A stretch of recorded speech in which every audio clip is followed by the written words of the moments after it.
Hello and welcome to our video on the second quarter update of our key decision point, weaning. We hope you enjoy.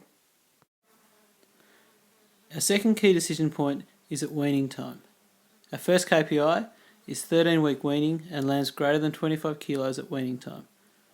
The result was we hit the KPI for 13-week weaning, but 25% of our lambs were under 25 kilos. This KPI is in place to maximise growth rates, which is a key profit driver in prime lamb flocks, as well as removing the lambs from the ewes so the ewes can regain condition to get back in lamb. We weaned at 13 weeks this year, and the lambs averaged 28 kilos at weaning, but 25% of them were under the target of 25 kilos. This was disappointing as the sheep could not have been given more or better quality feed, apart from the late singles in early lambing. The animal health in the sheep was good, the worm burdens were low and feet were under control. The lambs have grown at 200 grams a day since marking, and our mentor and I agreed that this was not a bad result. The way we'll improve on this is through genetics, and later lambing may also help to increase growth rates early on in the lamb's life. We also agreed that the benchmark was probably too high, as the more twins we get, the harder it will be to get above 25 kilos on a 13-week joining. So next year, we'll be using better genetics as well as lowering our benchmark to average 27 kilos at weaning. KPI is Using Condition Score 3 ongoing. This KPI is about setting the ewes up for next year to maximise conception when the feed is plentiful. Due to the good season and the composite ewes, the ewes were at condition score 3.7 on average. Last year, the ewes were below 3 and needed grain feeding and foot bathing in order to get them to condition score 3.